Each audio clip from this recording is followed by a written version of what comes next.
inshallah. Bismillah, walhamdulillah, wassalatu wassalam, Rasulullah, sallallahu alayhi wasallam. Assalamu alaikum wa rahmatullahi wa barakatuh. Welcome to the weekly halaqah. And inshallah ta'ala, we're going to continue with the theme, returning back to the tree, because there's still so much to learn and uncover in this very important subject. So without further ado, if we just go on to the first slide, and just what's important, we're looking at the tree resembles a believer, how a tree resembles a believer. We looked at this hadith of the Prophet, peace and blessings be upon him, last week. And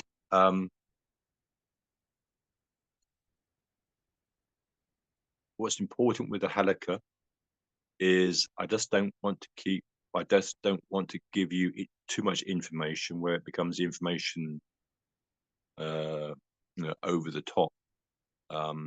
So as we go through some of these slides, there's one book I'd like you to look at. If you can purchase, go to the library. And there's a couple of websites, and you can go on and look at some of the YouTube videos as well. That will help you connect everything that we're focused on. Particularly with this week's halaqah, again, go on to the website, SEE website, and start to look at the courses that we do.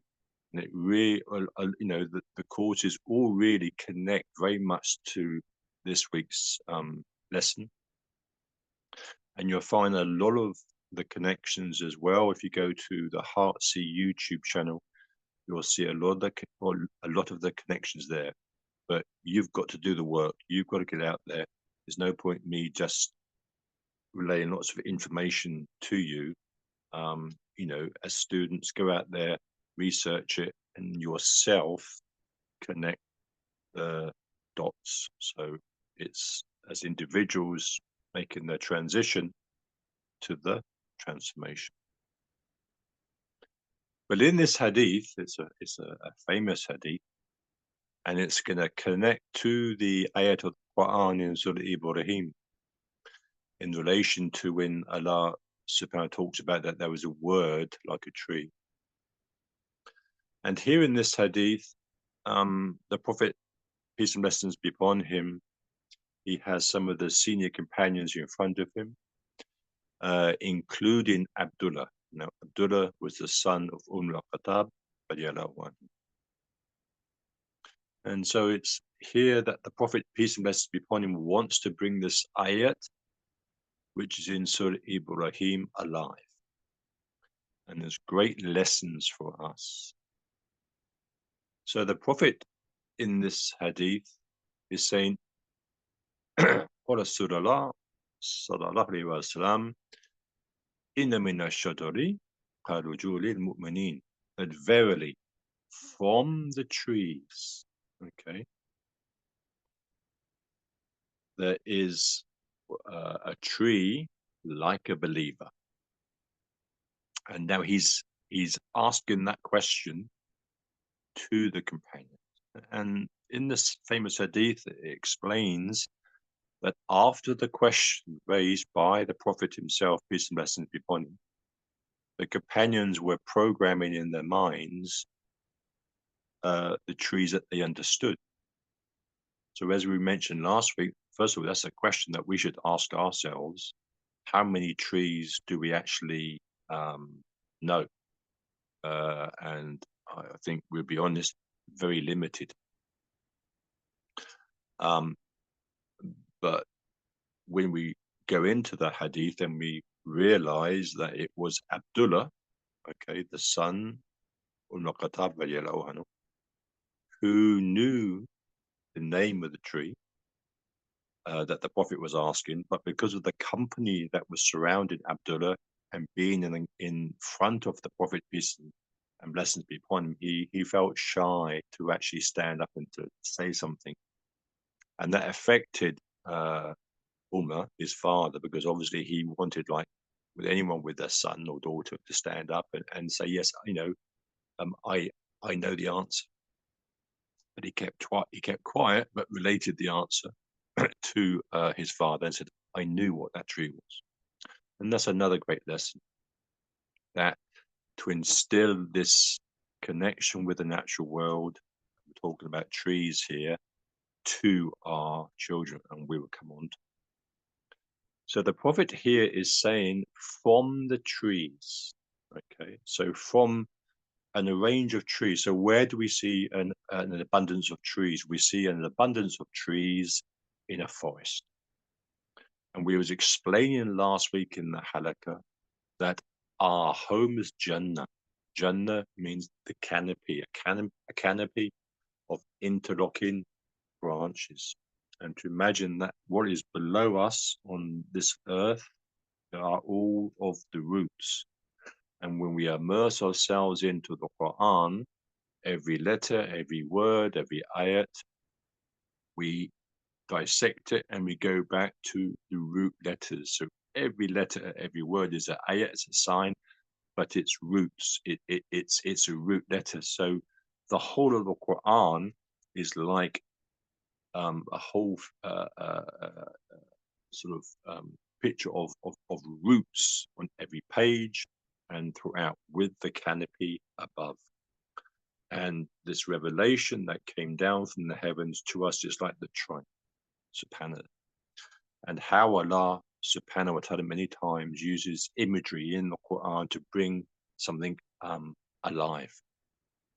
So here the Prophet is saying that from the trees, okay? And so that's what started the process of the companions processing that the trees that they understood, that they knew, that they had passed by, that they had an understanding of, and to try and work out what that tree was. So I said to you, that's a great lesson in we should also have an understanding of the relationship between trees and us. And as I explained last week, that's where we're going to start to go a little bit further into, probably from next week, the relationship between humanity, between people, and Muslims, between humanity and trees, and then focusing on the relationship between trees and Muslims. So if we just go on to the next slide, please. So remember, the Prophet is saying from the trees. Okay, so picture then that we have to then look at a collection of trees. And so we have this image then of a forest. So this is the image that we would imagine. We go into a forest and we see an abundance of trees, different species, okay? And it's not just a forest, it's not just about trees, it's a whole ecosystem.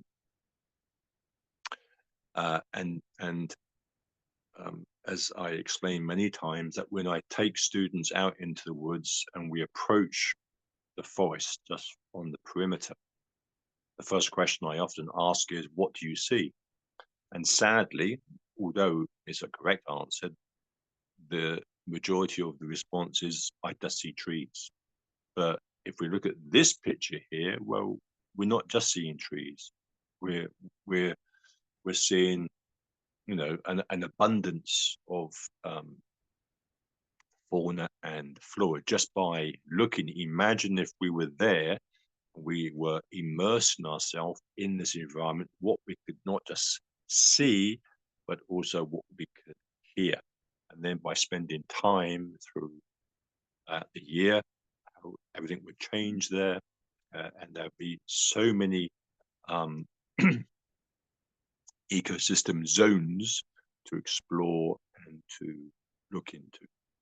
So when I take people out into the natural world and I immerse themselves into a forest, which is all for a purpose, what we're doing is we're actually connecting to that hadith of the Prophet, peace and blessings be upon him, because everything in Heartsea is connecting to the Quran and connecting to the Hadith. The Prophet, peace and blessings be upon him. So when the Prophet is saying, from the trees there is a tree which is like a believer. So that's the question that the Prophet was saying to the companions, from all the trees, okay, search for the tree that's going to stand out and it represents a believer. And to get that wider understanding, if you remember, we looked at what was taking place in Mecca when the Muslims were in a minority. And so the key fundamental thing was the kalima. And then what happened after the hijrah to Yathrib, to Medina, when the Muslims were then in majority, but also living in a society which also had Jews and Christians and pagans and atheists, etc., etc. But the Muslims were then able to flourish because they were establishing themselves. Go on to the next slide, please. And that's the connection. So again, I urge you to go onto the website, go through all the videos that we've been doing on our YouTube, and the importance of the outdoor madrasa. And there's courses there that I really do urge you to do. Why do we call it the outdoor madrasa? Because it's actually taking what we learn in the maktab, in the madrasa, which is the foundations of al-Islam, and we take that with the key focus on the Quran, okay, are having a relationship with the Quran and taking that outside. Why do we take it outside? Because there are so many ayats in the Quran which are focused and teaching us incredibly important lessons in relation to the natural world. Hence, the ulama term the natural world as the Al-Kitab al-Kawn, or the Al-Kitab al-Kawn, okay, the book of nature, not a literal book, but like how we have to learn how to read the Quran, the revelation, the language, we also have to learn the language of nature. And just about on every single page in the Quran, there is reference to the natural world, and making that connection, which is returning to those three words that we always talk about, which again, you'll hear in my YouTube videos, you'll see in our website, relationships, patterns, and context. And take those three terms, relationship, patterns, and context, and begin to ponder now, after today's halaqah, on how those three terms connect to that hadith that we've just looked at. Inna min ash-shadri kharaju lil mu'minin. And then how then it will connect to this ayat of the Quran that we are exploring, which is ayat 24 in Surah Ibrahim. And so the outdoor madrasa is important, okay? It's trying to reestablish this connection, not just with children, but with the ummah back to the natural world, okay? Because we have become alienated from the natural world, whereas we could see in that hadith that when the Prophet asked the question, the companions that were there present knew an array of trees, okay? So depending on where you are in the world, we should have some relationship with trees. But most importantly, we need to have a relationship with this particular tree that the Prophet is trying to talk about, which represents a believer, okay? Very important, and then we can expand from there. So when we do the outdoor madrasa, we actually take them and immerse themselves in one particular subject through the forest. So we're connecting this ayat of the Quran with the hadith together, okay, which is very important, which is bringing together those three key terms that I want you to link to the ayat of the Quran that we're exploring, and to the hadith, relationships, patterns, and contexts. Go into the next slide. So you saw the first picture, okay?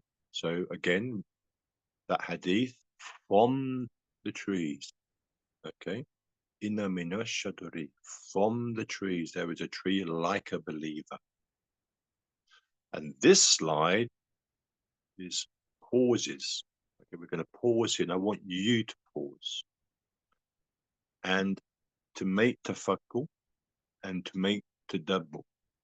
Again, you've got the YouTube videos, you've got Heartsea website to explore, and your own research is, first of all, where we need to establish what is the difference between tafakkur and tadabbur. So do your research. And if you're unsure about anything, come back onto the WhatsApp group. Pause and make the reflection, make tafakkur, make tadabbur on the difference between the last two slides, between that slide that we opened it up with those trees and the fauna and flora that was around, okay, compared to this slide, okay, and look at the contrast. Again, focus on those three key terms: relationships, patterns, and context. Okay, very clearly, if we just use our eyes, there's a clear difference. Okay, but this particular picture, that wherever we are in the world, we would actually see probably more if we was going to go to a wood, to a forest. Sadly, we would see more of this type of forest than we would from that first picture. That first picture that you saw, that first slide, would be classed as an old forest. It's had time to mature. Okay, it becomes an established community. So again, there's a link there for you to do research. Community, which is linking with an ayat in the Quran that I'd like you to explore, where Allah subhanahu wa ta'ala talks about that He has created everything as their own community. But here we've got something completely different. Looks quite bare, looks very bare, and just trees that are very straight. They look identical. Okay. Another word that I'd like you to explore is the word conformity. Is the word conformity, and relate that to this slide. And then I'd like you to go into the tafakkur. I'd like you to go into the tadabbur, and I'd like you to focus on that word conformity and start to look at our education system, our political system, to look at societies, to look at the world of that we're living in, okay, a world of technology, and see what you come up with and where that term conformity fits in. And then bring in those three key terms that we always focus on: relationships, patterns, and context. And then you'll begin to realize that there's a marked difference, a marked contrast between this type of wood or this type of forest, which is different to the first slide. Okay, very important. I want you to do your own research and for you to come up and connect those dots. Remember what we were talking about last week? We need to be able to connect the dots, as well as when we look at a book that we're going to look at in a few moments with a professor that I've mentioned many, many times, which we use him to understand what's going on in the world today and where we've come from. I want you to research this particular book, okay, and what they've uncovered, plus the research of this neuroscientist, and also incorporate into understanding the contrast between these two pictures and society and our political and our economic and our social systems in this technological world that we are living in. Go on to the next slide, please. So it's all going to connect us back to Surah Ibrahim, ayat 24. And we was explaining last week that here Allah subhanahu wa ta'ala is saying that do you not see how there is an example of a word which is like a tree? And here, if we look at the first ayat, we've got the verb doraba, and doraba means to hit. But here, the example is mathalan.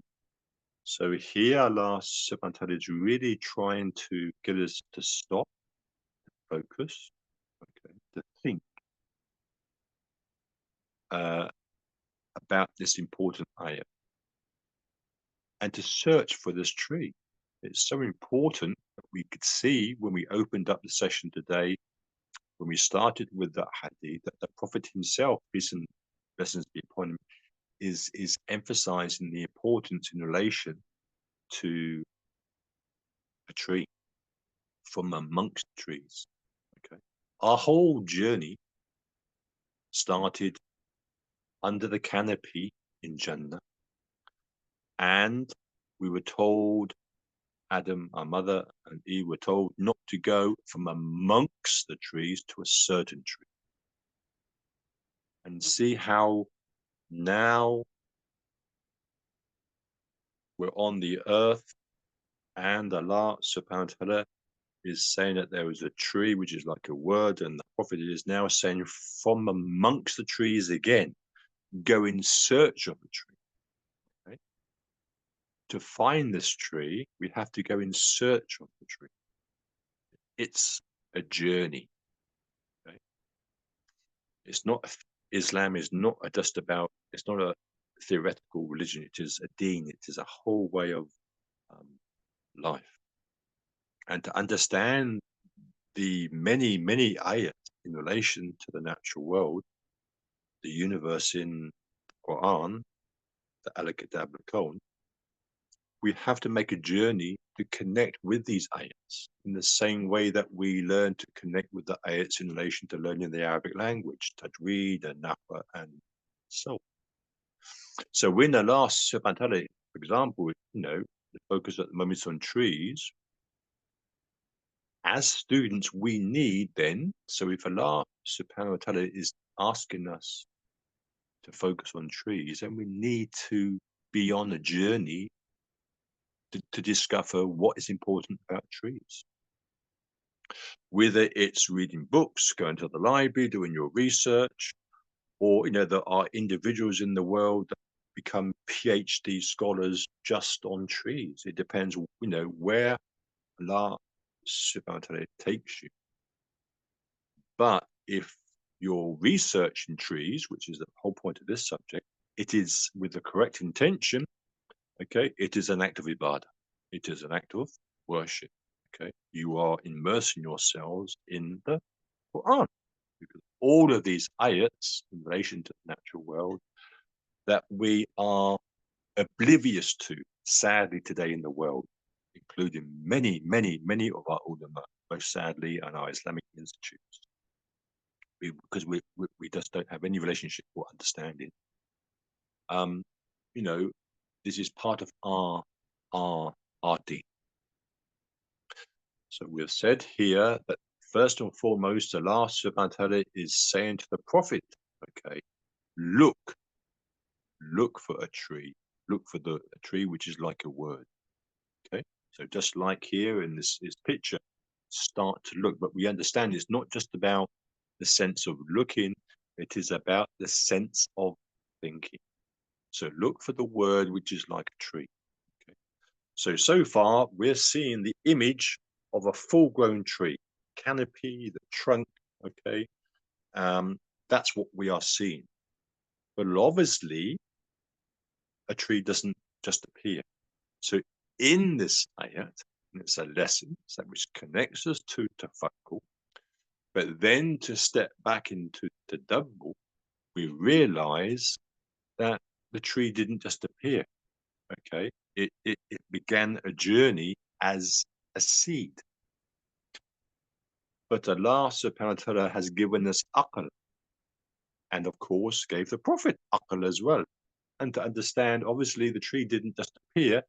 So Allah subhanahu wa ta'ala shouldn't need to go through, well, the tree started as a seed and it went through this process of gradual growth, etc., etc. It should be aql, that it starts with a seed and then continues on that journey. So let's go on to the next slide. And so that's where, again, we often return to this relationship between a tracker and a field guide. In order to become the Khalifa of Earth, the vicegerents of Earth, we need to become trackers and field guides, okay? How can we care? How can we look for something if we don't understand? So this tafakkul, this tadabbur is so connected with the tracker who sits at the front of this vehicle, and also the field guide who's doing the driving. Very important, where the tracker is the one that is zooming in, breaking down the ayat, okay, which is like nahwa and self, to understand, and then to build the puzzle together like a jigsaw puzzle. And then the field guide who's driving the vehicle here is understanding, where does this, what the tracker is identifying, fit into the bigger picture. So it's again taking that ayat of 24, where Allah subhanahu wa ta'ala is saying that there's a word like a tree, which is like what the tracker is trying to do, and then connecting it to the hadith, where now the Prophet is saying that there is a tree like a believer. Okay, so on this journey, whether we're studying the ayats in relation to the natural world or we're studying in relation to nafwa and self, it's about becoming a tracker, and it's about becoming a field guide and making that link. Again, connecting again to those three key terms that we always talk about: relationship, patterns, and context. We go on to the next slide. So this is where I want you to do some research. I really would urge you, now you don't have to buy the book, but it's called Stolen Focus: Why You Can't Pay Attention and How to Think Deeply Again, by Johan Hari. The book is it's only about £12.99, £13 on Amazon, but if you go onto YouTube, he has a number of interviews there. And if you listen to him and hear his talks, and you purchase his book, he deals with a key issue, okay, which affects the Ummah today, which affects humanity, okay? We're in a crisis which is called nature deficit disorder, which actually is connected to ADHD. There's a massive connection here. And it's all related to what we're talking about today, and it's related to even what he focuses on.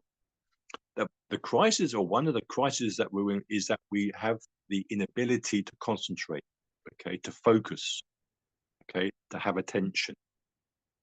And his research is shown for no more than like 63 seconds, a maximum of like 3 minutes. Subhanallah.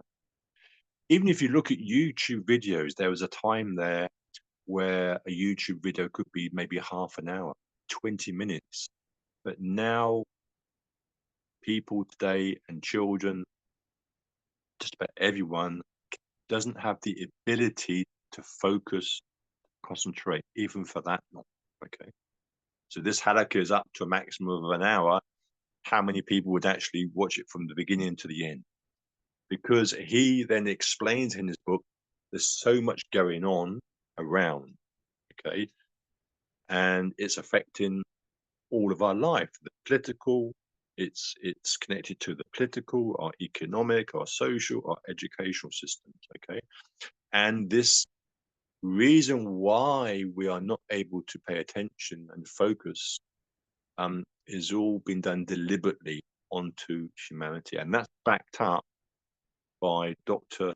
Professor Ian nephrologist who's a neuroscientist and looks at the left brain and right brain hemisphere. And you need to go onto the website. You need to understand where I'm coming from and Heartsea is coming from in relation to Heartsea, because we begin with the seed. We're in a crisis perception of how we see the world. Okay, we're seeing everything in isolation, which was not how the world was. Okay, and that's not how we should understand the Quran and the whole purpose of all of these ayats. And in relation to ayat 24 is to be able to join the dots. But how we're being programmed with all of these things that has happened around us, which Johan Hari explains, you'll see why and how we get out of this.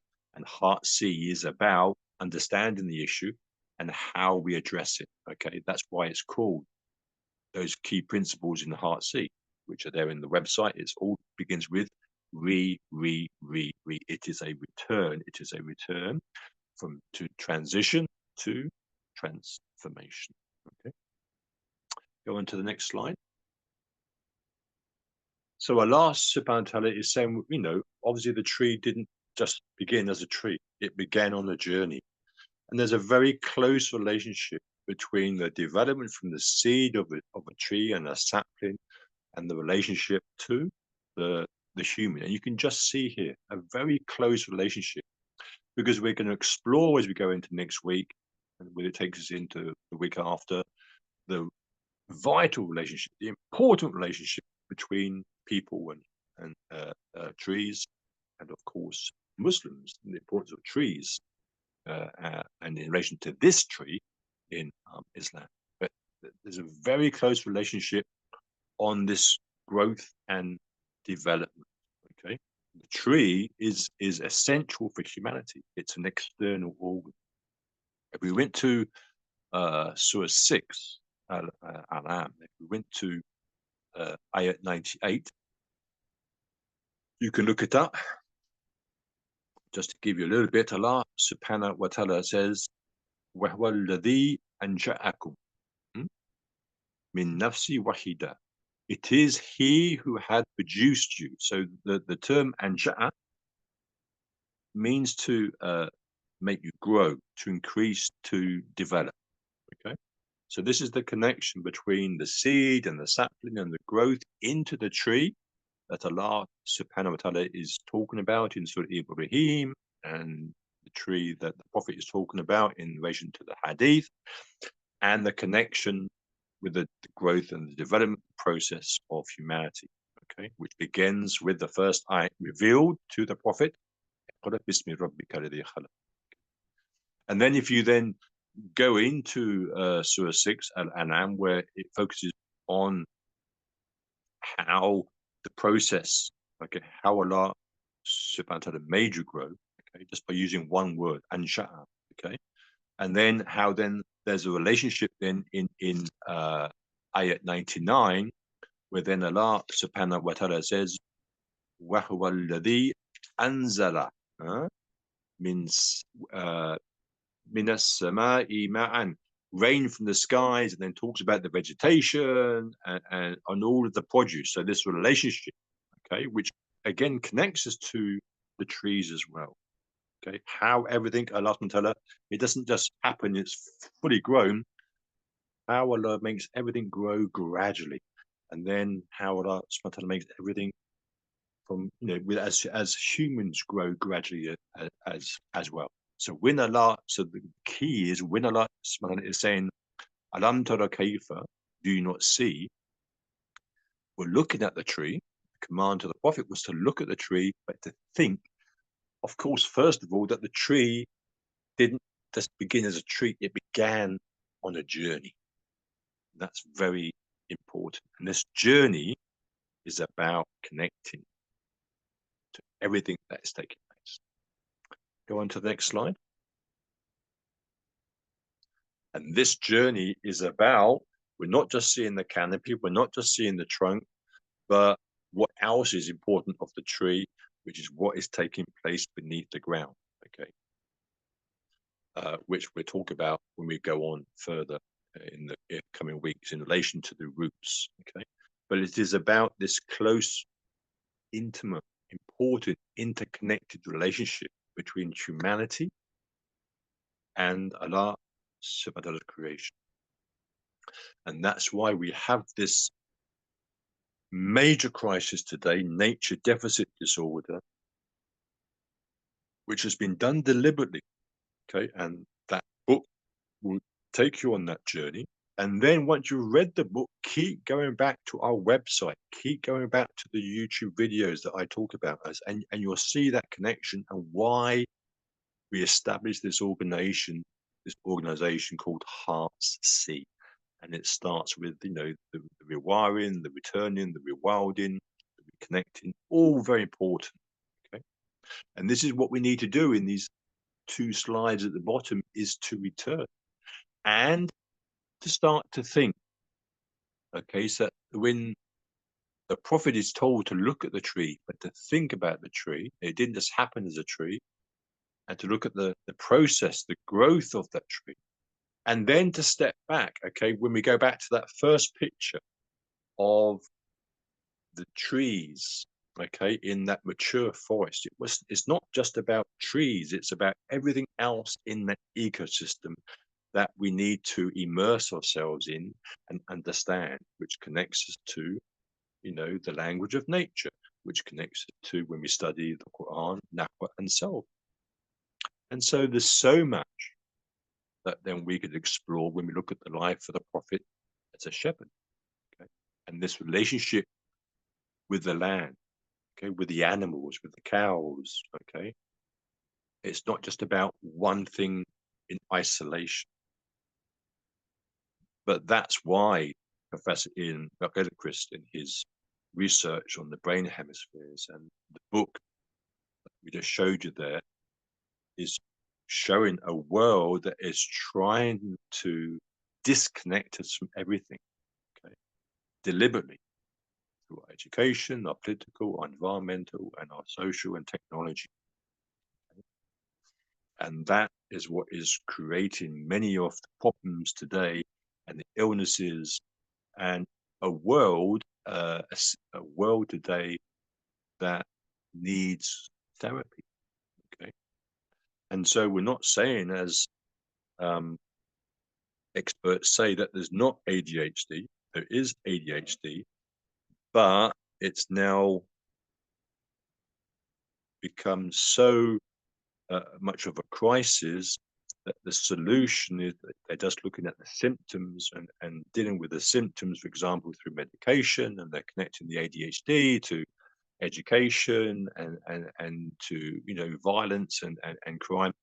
But it all goes back to, there's a connection, okay, between left brain hemisphere, right brain hemisphere, the education system, and the natural world, okay, and Western civilization. You could just explore those key areas, okay, and then how that connects to those 2 slides where we paused. That first slide of an old forest, okay, beautiful, okay, you can see you weren't just looking at trees, and then you looked at the other slide where you just saw straight trees, and then I've asked you to look at that term, conformity, and build it all up, and hopefully you'll begin to understand. So the whole point is that when Allah subhanahu is taking the prophet to begin to look at the tree, it's about taking him and then taking us on that journey. Okay, this is the journey, okay, into connect the dots. Next slide. And then we're going to end up with, as we do, to discuss, okay, this picture, this tree, and this stump, this trunk, and to decide yourselves, is it alive or is it dead, and why? So the answers are going to be embedded. They are embedded in this halaqah. So stay tuned each week, and you can also explore the website and YouTube, and that will help you also understand. And it's very much connected, obviously, to this ayat that we are exploring and the hadith that we mentioned. But today, it's about you now taking this further, start to think, start to ponder, start to reflect, and start to connect the dots yourself. Okay, that's the only way that each and every one of us will make the connection. Each and every one of us has to change before everything else can change, inshallah. With the permission of Allah subhanahu wa ta'ala. Assalamu alaikum wa rahmatullahi wa barakatuh.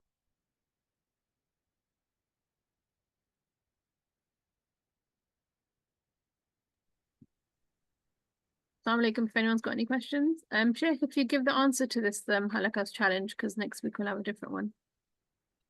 So give the answer. Yes. Yeah. So the answer is, it to many people, it just looks if it's completely dead, but no, it's not dead.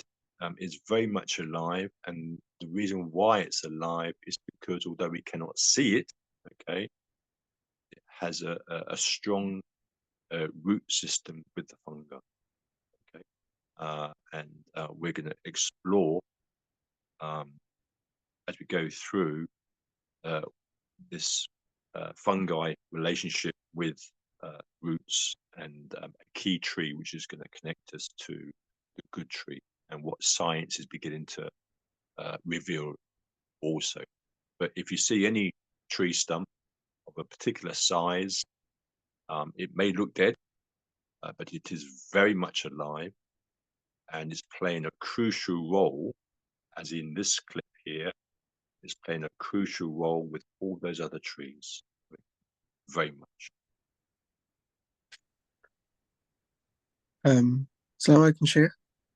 Wa alaikum salam. Can I ask a question? Please do. Yeah. So, what actually determines whether a tree is dead or alive? Is that the roots? Yeah. Okay. Yeah. Alhamdulillah. Yeah. Yeah. Yeah. So when we look at any tree, we always say it's like a you know, when you look at a tree, can you see the whole tree? Of course not. So the most important aspect of a tree is the root system.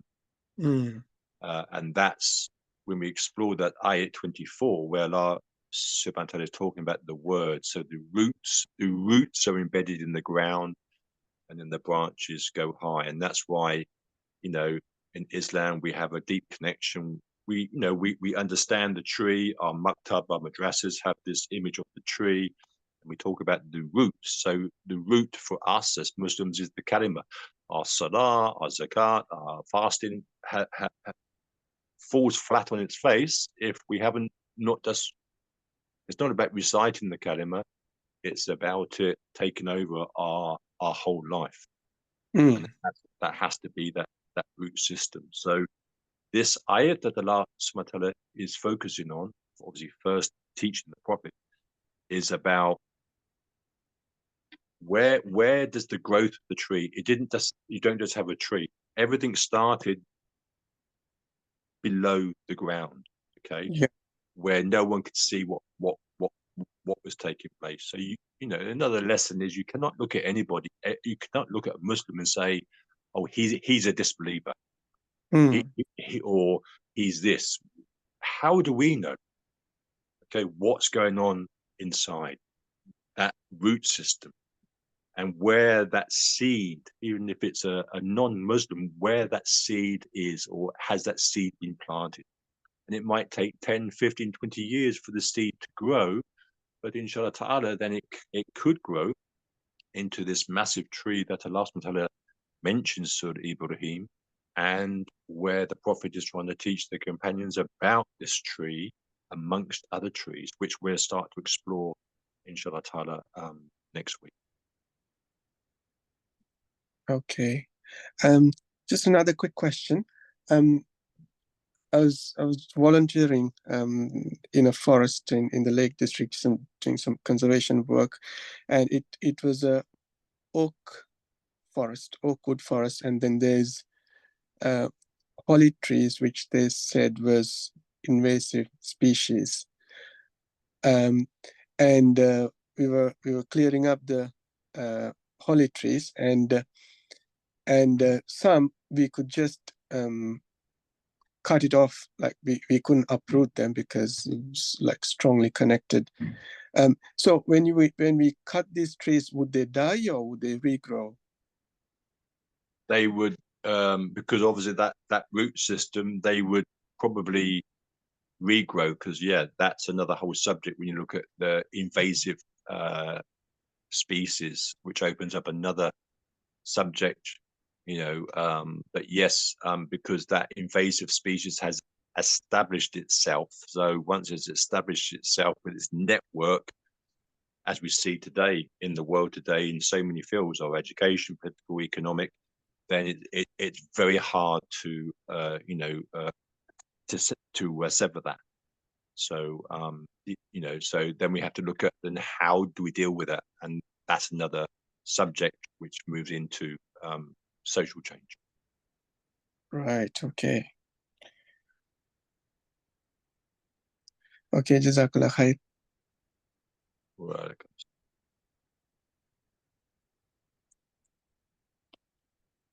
Sakla, have no more questions?